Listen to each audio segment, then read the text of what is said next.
রাসূলুল্লাহ সাল্লাল্লাহু আলাইহি ওয়াসাল্লাম এবং ইব্রাহিম আলাইহিস সালাম দুজনের মধ্যে অসাধারণ, অনন্য সাধারণ কিছু মিল আছে। প্রথম কথা হচ্ছে, নবী সাল্লাল্লাহু আলাইহি ওয়াসাল্লাম তিনি হচ্ছেন সমস্ত নবীগণের সাইয়্যিদ। সুবহানাল্লাহ। মিরাজের রাতে নবী সাল্লাল্লাহু আলাইহি ওয়াসাল্লামকে প্রথমে নেওয়া হয়েছে কোথায়?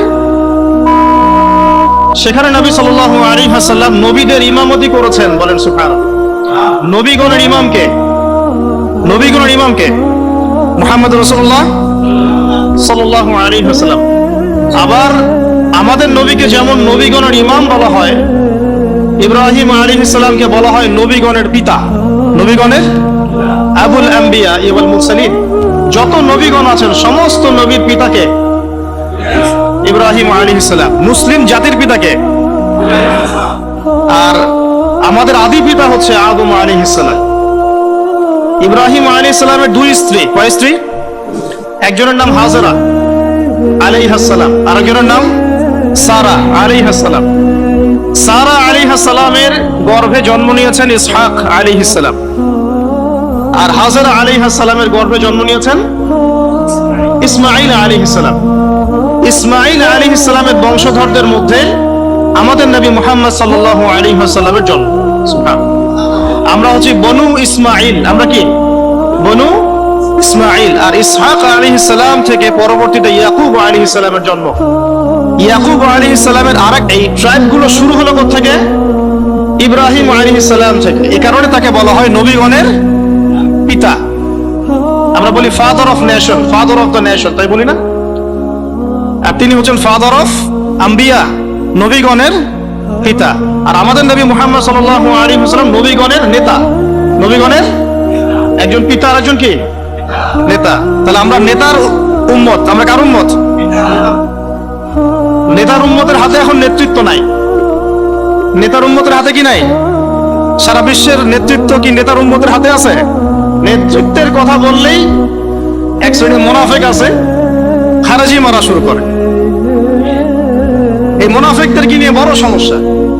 এরা তাসবিহ, তাহলিল, জিকির, আজকার, নামাজ, রোজার মধ্যে ইসলামকে রাখতে চায়। ইসলামকে সমাজ, অর্থনীতি, রাষ্ট্রে নিয়ে যেতে চায় না।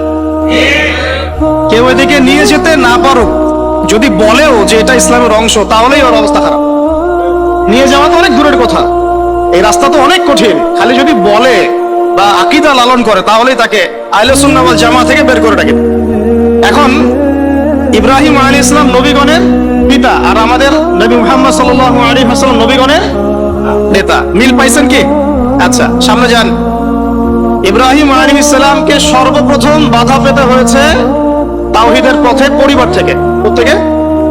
মনে আছে? বাবা বলল, বাবাকে তিনি দাওয়াত দিয়েছেন। আমি বিস্তারিত আলোচনা করেছি ঈদের আগের সেমিনারে, দেখে নিয়েন। সেখানে আমি পুরো রেফারেন্স ভিত্তিক আয়াতগুলো বলেছি, এখানে সময় পাবো না। সূরা মারিয়ামের মধ্যে আছে। সূরা কোন সূরা? সূরা মারিয়াম, বাসায় গিয়ে পড়ে দেখবেন। ইব্রাহিম আলাইহিস সালাম বলছেন যে, আব্বা আপনি কিসের ইবাদত করেন? শোনেও না, দেখেও না, উপকারও করতে পারে না, অপকারও করতে পারে না। তার বাবার নাম কি বলেন? আজার। কি নাম? ওই এলাকার রাষ্ট্রনেতার নাম ছিল নমরুদ। কি নাম ছিল? 400 বছর হায়াত পেয়েছিল। কত বছর? 400 বছর হায়াত পাওয়ার পরে বলছে যে আমি আল্লাহ। নাউজুবিল্লাহ। একটা পর্যায়ে গিয়ে মানুষ দেখছে যে এত বছর ধরে বেঁচে আছে, আমার তো কিছুই হয় না, তখন বলছে যে সেই রব। নাউজুবিল্লাহ। ঠিক ফেরাউনের মতো। কি বলেছিল ফেরাউন? আনা রব্বুকুমুল আ'লা। কি বলেছিল? আমি তোমাদের মহান রব বলেছিল না? এই যে মিল পাচ্ছেন। ফেরাউনের ঘরে আল্লাহ পাক যেমন মূসাকে জন্ম দিয়েছেন, মানে মূসাকে প্রতিপালন করেছেন, জন্ম তো দেন নাই, প্রতিপালন করেছেন, ঠিক তেমনি আজারের ঘরে আল্লাহ রাব্বুল আলামিন তাওহীদের শেকড় ইব্রাহিম আলাইহিস সালামকে জন্ম দিয়েছেন। বুঝতে পারছেন? ঠিক ওই রকমই আল্লাহ রাব্বুল আলামিন আবু জেহেলদের সমাজে মুহাম্মদ সাল্লাল্লাহু আলাইহি ওয়াসাল্লামকে জন্ম দিয়েছেন। মানে যেখানে যত বেশি জাহেলিয়াত, সেখানে তত শক্তিশালী মুমিনের জন্ম হবে ইনশাআল্লাহ। তাহলে এখন কি সমাজে জাহেলিয়াত কম না বেশি? তাহলে আমাদেরকেও শক্তিশালী মুমিন হতে হবে নাকি? আল্লাহ তৌফিক দান করুন।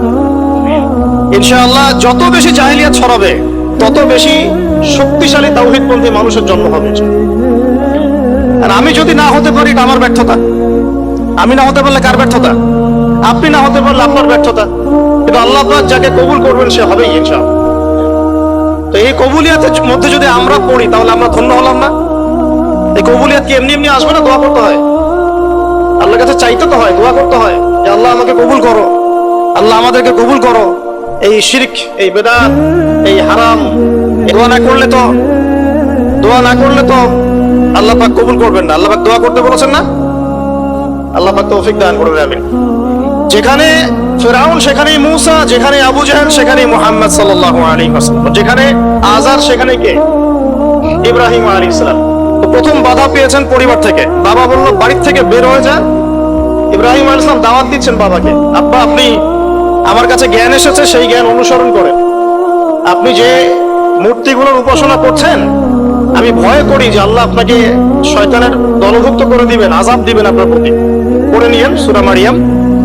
তখন আজার তিনি বলছেন, আজারকে নমরুদের প্রধান পুরোহিত, নমরুদ গভর্নমেন্টের প্রধান কি? পুরোহিত। পুরোহিত বোঝেন কিনা? বোঝেন না? ঠাকুর বোঝেন না?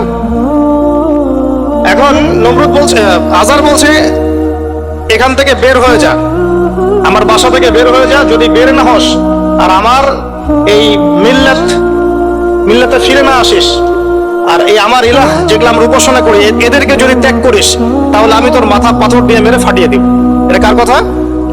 আজারের। ইব্রাহিম আলাইহিস সালাম তর্ক করলেন না, বললেন সালামুন আলাইক, আপনার উপর শান্তি বর্ষিত হোক। তিনি চলে গেলেন। বাড়ি থেকে কি হলেন? মানে প্রথম বাধাটা তিনি পেলেন কোত্থেকে? পরিবার থেকে। ঠিক মুহাম্মদ সাল্লাল্লাহু আলাইহি ওয়াসাল্লামের জীবন দেখেন, এই দুইজনের জীবনই পড়ে দেখবেন আগামী 7 দিনের মধ্যে, ঠিক আছে? আচ্ছা, এই ঘটনা মুহাম্মদ সাল্লাল্লাহু আলাইহি ওয়াসাল্লামের সাথেও ঘটেছে। তার আশপাশে আছে আবু জেহেল, আবু লাহাব, উতবা, সাইবা। এরা কারা? এরা কি পর না আপন? নিজের বংশের লোক না, নিজের পরিবারের লোক না? ব্যাস, তার সাথে বিরোধিতা শুরু হলো আগে পরিবার থেকে। ইব্রাহিম আলাইহিস সালাম যেমন পরিবারকে আগে দাওয়াত দিলেন, আমাদের নবীও তেমনি আগে পরিবারকে দাওয়াত দিয়েছেন। প্রথমে এসে পরিবারকে ইসলামের দাওয়াত দিয়েছেন। কিছু কিছু মানুষ কবুল করেছে, যেমন খাদিজা রাদিয়াল্লাহু আনহা, আলী ইবনে আবি তালিব, যায়েদ ইবনে হারেসা ইত্যাদি। আবার আবু জেহেল, আবু লাহাব এরা আবার কবুল করলো না, আবু তালেব এরা আবার কবুল করলো না। তো এখানে আমরা বুঝতে পারছি দিন প্রসার প্রতিষ্ঠার জন্য আগে পরিবার থেকে স্টার্ট করতে হবে। আগে পরিবারে দাওয়াত দিতে হবে। পরিবার বর্গ যদি লাইনে আসে আলহামদুলিল্লাহ, না আসলে তাদেরকে তাদের জায়গায় ছেড়ে দিতে হবে, নিজের রাস্তা খুঁজে নিতে হবে। ঠিক মুহাম্মদ সাল্লাল্লাহু আলাইহি ওয়াসাল্লামও কিন্তু পরিবারকে দাওয়াত দিলেন, পরিবার কবুল করলো না, তিনি তার পথে চললেন। তিনি কি বসে গিয়েছিলেন? সমাজে দাওয়াতি কাজ চলমান থাকলো। এই যে মিল পাচ্ছেন মুহাম্মদ সাল্লাল্লাহু আলাইহি ওয়াসাল্লাম ইব্রাহিম আলাইহিস সালামের জীবনে। এবার আরো সামনে যান। পরিবারের পরে ইব্রাহিম আলাইহিস সালামকে বাধা দিয়েছিল তার সমাজ। নাকি সমাজ, সোসাইটি, সমাজের মধ্যে দাওয়াতি কাজ করছেন। সমাজের চলমান যে ধারাগুলো আছে, চলমান জাহেলিয়াত, চলমান ফিতনা, ফাসাদ, শিরক, কুফর, এগুলোর যারা তাবেদারি করে তারা ইব্রাহিম আলাইহিস সালামের পথে প্রতিবন্ধকতা সৃষ্টি করে। কেউ বলছে ওই যে চন্দ্র আমার রব, কেউ বলছে তারকাগুলো রব, কেউ বলছে সূর্য রব। হায়দা একবার ইব্রাহিম আলাইহিস সালাম বুঝতে পারলেন যে এগুলো তো আমার রব নয়। তখন তিনি বলছেন, ইন্নী ওয়াজ্জাহতু ওয়াজহিয়া লিল্লাযী ফাতারাস সামাওয়াতি ওয়াল আরদা হানিফাও ওয়া মা আনা মিনাল মুশরিকিন। ইন্না সলাতি ওয়া নুসুকি ওয়া মাহইয়ায়া ওয়া মামাতি লিল্লাহি রাব্বিল আলামিন। মানে সমাজ দ্বিতীয় বাধা দিল। ঠিক একই ভাবে মুহাম্মদ সাল্লাল্লাহু আলাইহি ওয়াসাল্লামকেও দ্বিতীয় বাধা কে দিয়েছে? সমাজ। কি বাধা? সমাজের মানুষ তাকে গালিগালাজ করা শুরু করেছিল। তাকে মোটামুটি ভাবে 15টা গালি খেতে হয়েছে। কতগুলা বলেন? কাকে গালি দিয়েছে? আমাদের নবী মুহাম্মদ সাল্লাল্লাহু আলাইহি ওয়াসাল্লামকে মোটামুটি ভাবে 15টা গালি খেতে হয়েছে। কাযযাব, মহামিথ্যাবাদী, সাহের, জাদুকর, তারপরে ফারিকুল জামাআ, ঐক্য বিনষ্টকারী, ঠিক আছে? তারপরে আরো অনেক, হ্যাঁ, মাজনুন, পাগল, মাজনুন মানে পাগল, এরকম অনেকগুলো, প্রায় 15টা আমি ঘুরে দেখেছি সব। আর তাকে সারা জীবনে প্রায় 16 বার হত্যা করার চেষ্টা করা হচ্ছে তাকে। এখন যেটা আমি বলি যে ওই একটা সমাজে কথা প্রচলিত আছে যে ব্যক্তি খারাপ না হলে কি এমনি এমনি তার উপর জুলুম আসে। আমাদের এটা বলে না, লোক খারাপ না হলে কি এমনিই মানুষ তাকে খারাপ বলে? 10 জন যাকে খারাপ বলে সে তো খারাপ হবেই। মুহাম্মদ সাল্লাল্লাহু আলাইহি ওয়াসাল্লামকে 16 বার হত্যা করার চেষ্টা করা হয়েছে।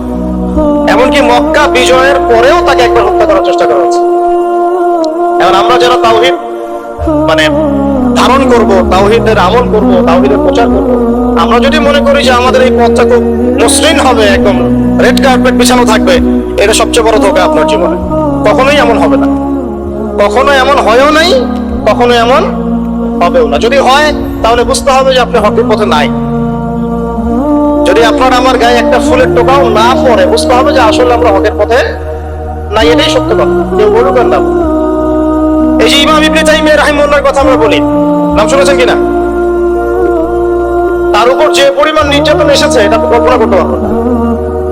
আর আজকে আমি তারই আকীদা, তার আদর্শের কথা বলছি সমাজে, বাট আমার গায়ে একটা ফুলের টোকাও পড়ে।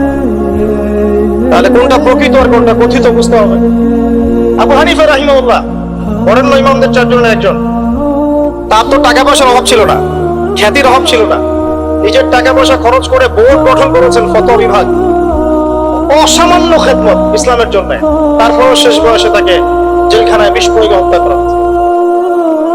তাহলে বুঝতে হবে ইব্রাহিমের পথে যারা চলবে, মুহাম্মদ সাল্লাল্লাহু আলাইহি ওয়াসাল্লামের আদর্শে যারা চলবে, তাদের মতোই তাদের উপর বালা মুসিবত বিপদ আপদ আসতে পারে, আসতে পারে না। আসলে আলহামদুলিল্লাহ, না আসলে আলহামদুলিল্লাহ কেন বললাম? আল্লাহ পাক চাইলে মুসলিমদেরকে শক্তিশালী করতে পারে। যেমন সুলাইমান আলাইহিস সালামের যুগে মুসলিমরা শক্তিশালী ছিল, দাউদ আলাইহিস সালামের যুগে মুসলিমরা কি ছিল? শক্তিশালী ছিল। ওমর ইবনে খাত্তাবের যুগে মুসলিমরা শক্তিশালী ছিল। আল্লাহ পাক চাইলে ওই রকম করেও নিয়ামত দিতে পারেন, আবার এভাবে পরীক্ষা নিতে পারেন। দুটো রাস্তাই হতে পারে।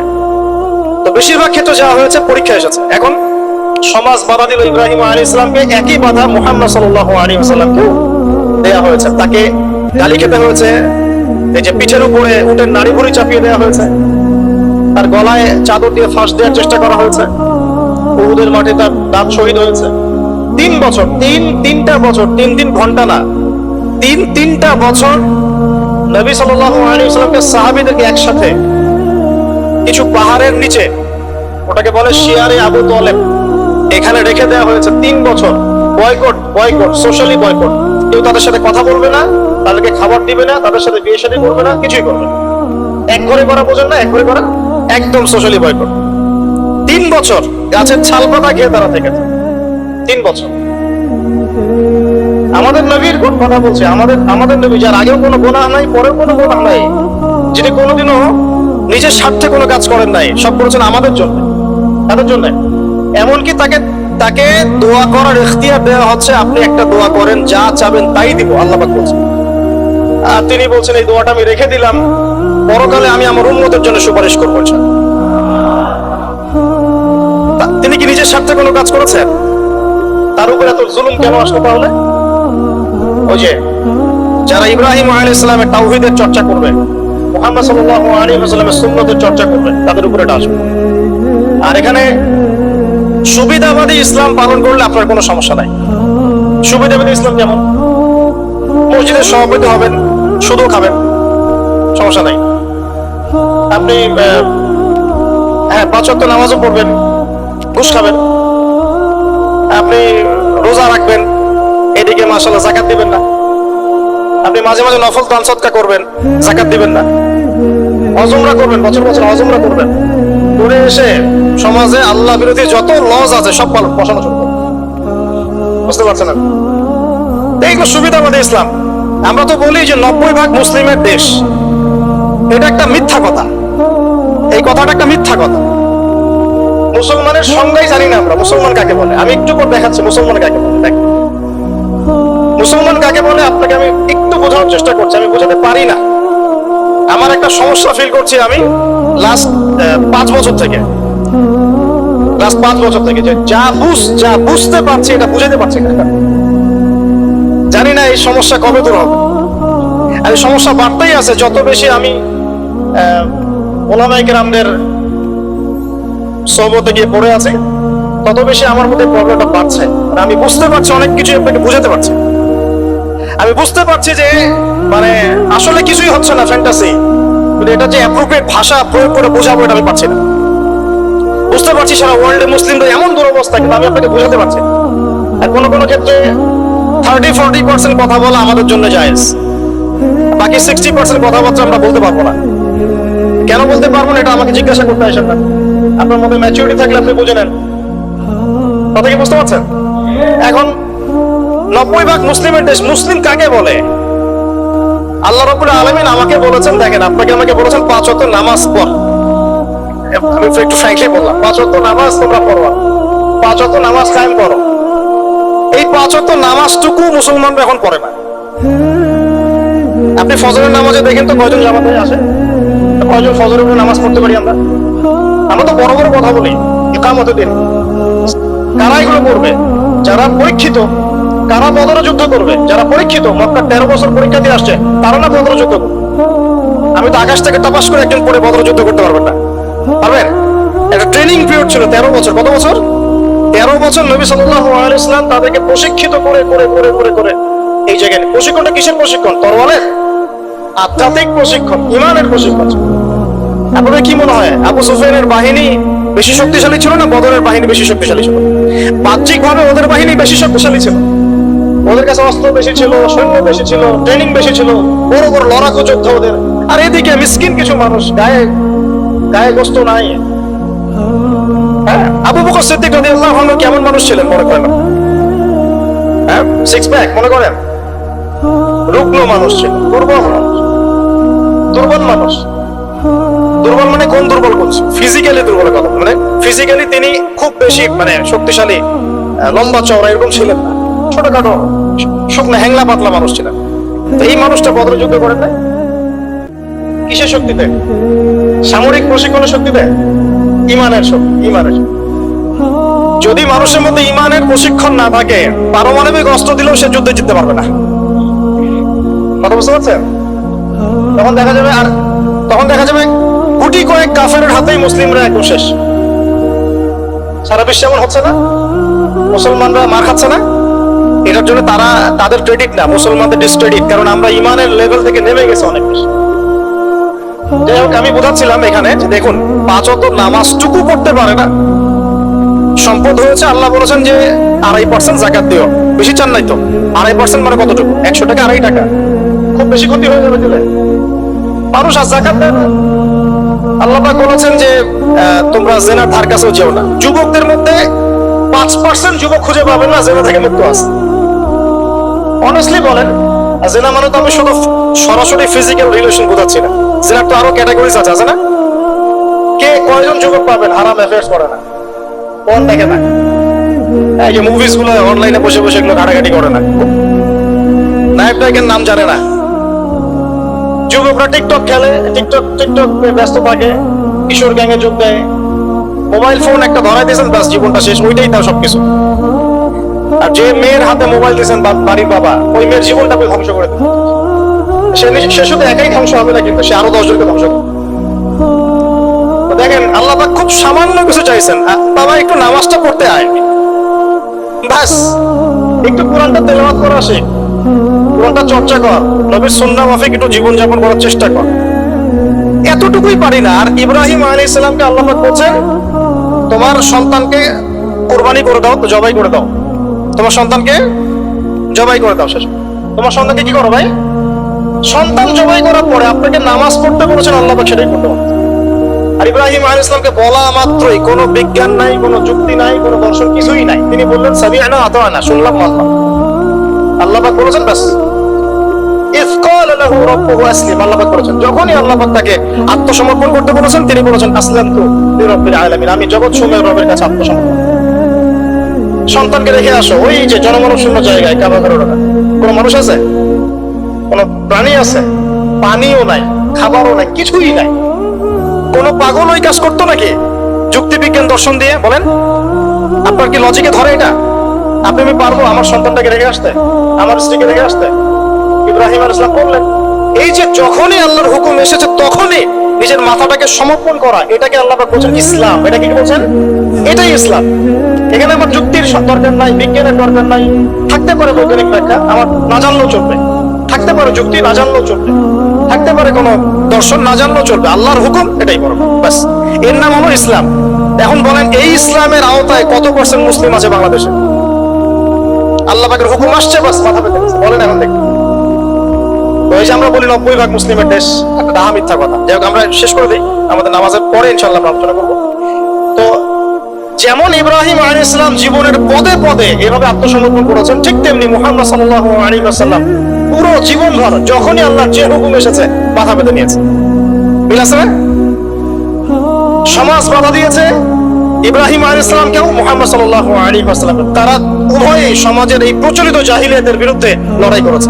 ইব্রাহিম আলাইহিস সালামকে আগুনের পরীক্ষা দিতে হয়েছে, তাই না? আর নবী সাল্লাল্লাহু আলাইহি ওয়াসাল্লাম বললাম 15টা গালি খেতে হয়েছে, 16 বার হত্যা করার চেষ্টা করা হয়েছে। ইব্রাহিম আলাইহিস সালাম বলতেন হাসবি আল্লাহ ওয়া নি'মাল ওয়াকিল।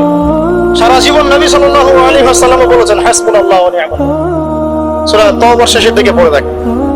ইব্রাহিম আলাইহিস সালামকে শেষমেশ ওই এলাকার সমাজ ছেড়ে চলে যেতে হলো। ঠিক একইভাবে মুহাম্মদ সাল্লাল্লাহু আলাইহি ওয়াসাল্লামকে 13 বছর জুলুম সহ্য করার পরে চলে যেতে হলো মদিনায়। মিল আছে?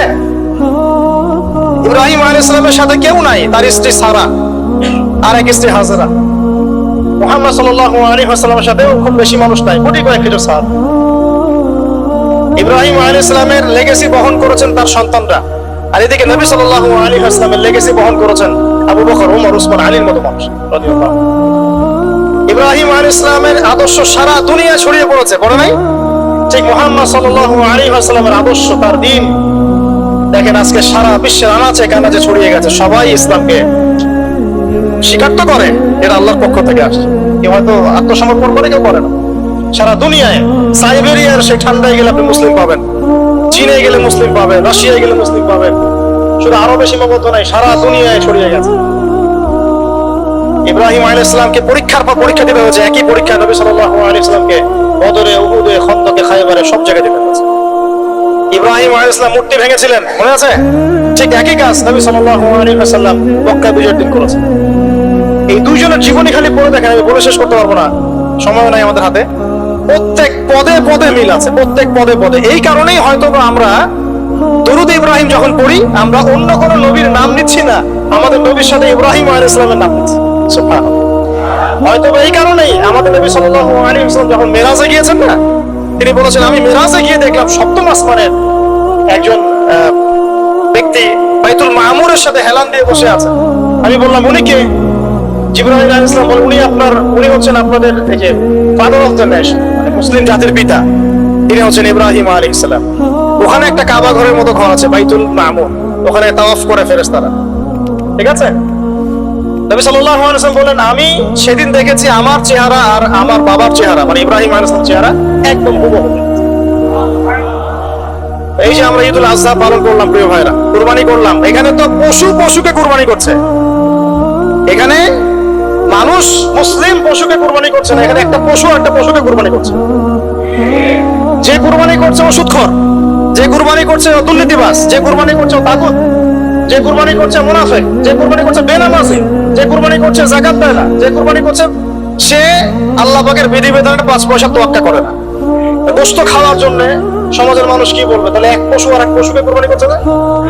বরং এখানে তো যে জবাই হচ্ছে, যে ইসমাইলের ভূমিকা পালন করছে, এই পশুর চেয়ে অনেক ভালো, অবশ্যই ভালো। আল্লাহ পাক কি বলেছেন? উলাইকা কাল আনআম বাল হুম আদাল, বরং এরা পশুর চেয়েও নিকৃষ্ট। তারা যাদেরকে চোখ দিয়েছে দেখে না, কান দিয়েছে শোনে না, অন্তর দিয়েছে উপলব্ধি করে না। আল্লাহ পাক আমাদেরকে এই পাশবিক চরিত্র থেকে হেফাজত করুন বলি আমি। পশুর চরিত্র কি? খাবে, ইস্তেনজা মানে টয়লেট করবে আর সহবাস করবে, এই তো পুরো বস্তুবাদী সভ্যতার এখন এই তিনটাই উদ্দেশ্য। খাবে, কিভাবে খাবে, কিভাবে টয়লেট করবে, এই জন্য টয়লেট করতে গিয়ে টাইলস ফিটিং টয়লেটস, পার্টিকুলার মেসিডিসি টয়লেটও বেশি, আর কিভাবে যৌন সম্পর্ক করবে। এই তিনটা জিনিস ছাড়া মানুষের এখন খুব একটা বেশি কাজ নাই। এগুলো পশুর স্বভাব। আল্লাহ আমাদেরকে কেন সৃষ্টি করেছেন? যাতে আমরা পুরো জীবনটা আল্লাহর ইবাদতে ঢেলে দিই। পুরো জীবনে আল্লাহর যে হুকুম সামনে আসবে আত্মসমর্পণ। আমরা ইসলামের সংজ্ঞা মনে হয় বুঝতে পেরেছি। যখন যে হুকুম আসবে তখন সেটা মাথা পেতে। এই যে এখন জুমার নামাজের হুকুম, বাস কোনো প্রশ্ন নেই, নামাজ পড়তে হবে, প্রশ্ন করার দরকার নাই। একটু করে আসরের ওয়াক্ত হবে, আজান দিবে, আমাকে এখানে আসতে হবে। কেন আসতে হবে আমার জানার দরকার নাই, আল্লাহ বলেছেন তাই। বাস এভাবে অ্যান্সার দিবেন। কেন ওই যে সেকুলার মহল থেকে, নাস্তিক মহল থেকে কেন কেন কেন এইসব প্রশ্ন, এটা কেন, ওটা কেন, কুরবানি কেন, এই কেন, তোমরা তোমাদের কেন নিয়ে থাকো। আমার উত্তর কেন? কারণ আল্লাহ এটা করতে বলেছেন তাই। তুমি আল্লাহর সাথে চ্যালেঞ্জ করো পরকালে, আমার তো তোমার হিসাব তুমি দিবে, আমার তো হিসাব দেওয়ার দরকার নাই তোমার। প্রিয় ভাইরা, যখন আল্লাহ পাকের যে হুকুম আসবে সেই হুকুমের সামনে মাথা নত করার নাম হচ্ছে ইসলাম। আর ইসলাম ইব্রাহিম আলাইহিস সালাম যেমন প্রতিষ্ঠা করে গিয়েছেন, আমাদের নবী সাল্লাল্লাহু আলাইহি ওয়াসাল্লামও প্রতিষ্ঠা করে গিয়েছেন। এখন আমরা তার উম্মত কি এই সিরাতুল মুস্তাকিম থেকে সরে যাব? তাহলে ভাই এখন থেকে ফ্যান্টাসি বাদ দিই, ফ্যান্টাসি বাদ দিয়ে আগে বুঝি ইসলাম কাকে বলে, ইসলামের পিলার কি কি, দিনই ইলম অর্জন করি। একদিনের খুতবায় কিচ্ছু হবে না, একদিন আদনান ভাই আসলে লেকচার শুনলে কিচ্ছু হবে না, তাতে একটু ইন্সপিরেশন হবে, আবার শয়তান আপনাকে ঘিরে ধরবে। শয়তানের ঘিরে ধরাটা আমি নিজে থেকে ফিল করেছি 3 রকম ভাই।